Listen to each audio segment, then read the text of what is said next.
¿Cuántas veces hemos cantado en la escuela el himno a Sarmiento? Para el grande entre los grandes, padre del aula, Sarmiento inmortal. Pero Sarmiento, además de haber sido el padre del aula, fue un escritor destacado, un periodista perseguido, militar y presidente.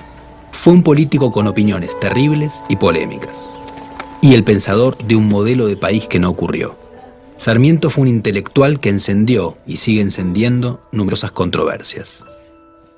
Varios intelectuales discutieron a mediados del siglo XIX distintas formas de impulsar el progreso del país una vez que Rosas dejara el poder.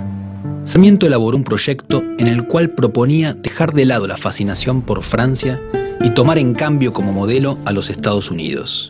El plan de Sarmiento era fomentar la educación para promover el bienestar general. Si los pobres se educaban, en su visión, se lograba también un afianzamiento del orden social, porque aprendían a resolver sus ambiciones dentro del marco existente.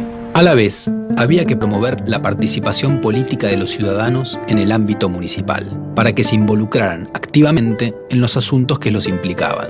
Y también era necesario lograr una distribución de la tierra, para evitar el crecimiento de los latifundios y así generar una sociedad de pequeños y medianos productores dedicada a la agricultura más que a la ganadería. Otro elemento fundamental sería la afluencia de inmigrantes europeos para incrementar la cantidad de población y para que trajeran lo que él llamaba civilización. Estas propuestas se volcaron en textos intensos y muy polémicos, que los llevaron a mantener debates largos y fuertes con otros pensadores, en particular con Juan Bautista Alberdi, otro antirrosista.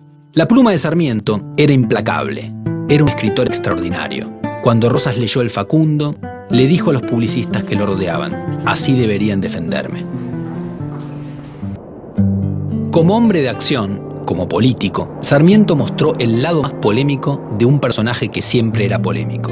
Después de la caída de Rosas, adhirió a las políticas que llevaba adelante Buenos Aires. Decía que era provinciano en Buenos Aires y porteño en el interior.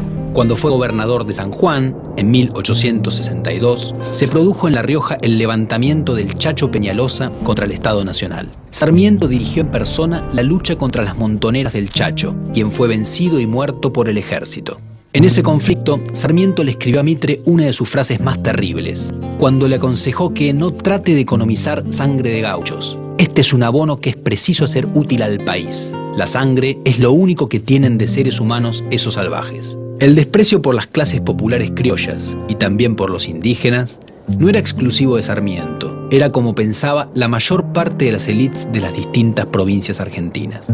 En cambio, tenían una mirada idealizada de los europeos. Sin embargo, en sus últimos años, Sarmiento se volcaría también contra los inmigrantes. «Qué chasco nos llevamos con la inmigración», escribió, lamentando que hubieran llegado a Argentina inmigrantes de lo que él consideraba los lugares más atrasados de Europa, como España y el sur de Italia. El racismo y la antipatía hacia las clases populares, típicos de la burguesía argentina de la segunda mitad del siglo XIX, encontraron en Sarmiento un exponente claro y, como siempre ocurría con él, más osado que el resto en sus afirmaciones. Como presidente, Sarmiento enfrentó grandes problemas. Llegó al poder teniendo que lidiar con la Guerra del Paraguay, larga y costosa, y con desafíos en algunos lugares del interior, como la rebelión en su contra del caudillo entrerriano Ricardo López Jordán. Dos italianos que luego dijeron haber sido contratados por este, intentaron matar a Sarmiento en agosto de 1873. Fue en Buenos Aires.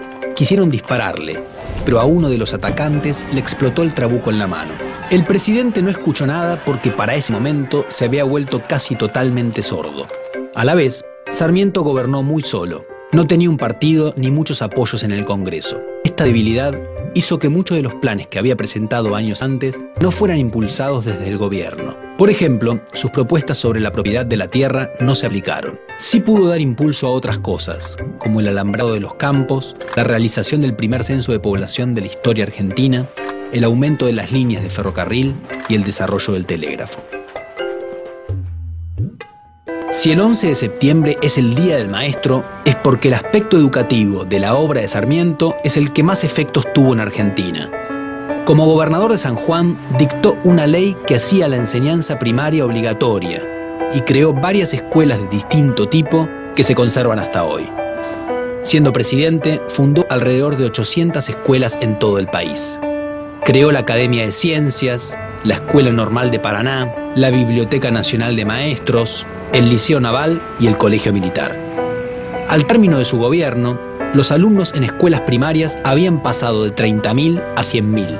Además, trajo maestras extranjeras para educar a las locales, escribió un método de lectura gradual y en 1881 fundó la importante revista educativa El Monitor de la Educación Común. Su aporte al desarrollo de la educación pública, laica y gratuita, más tarde consagrada en la Ley 1420, fue clave para el desarrollo argentino.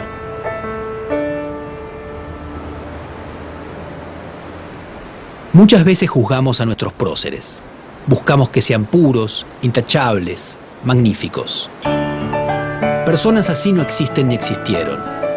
Sarmiento despreciaba todo lo popular, de una manera que en la actualidad sería inaceptable, y ayudó a crear un orden que preservaba los intereses y el poder de las élites argentinas. El sistema educativo que él impulsó contribuyó a ese orden.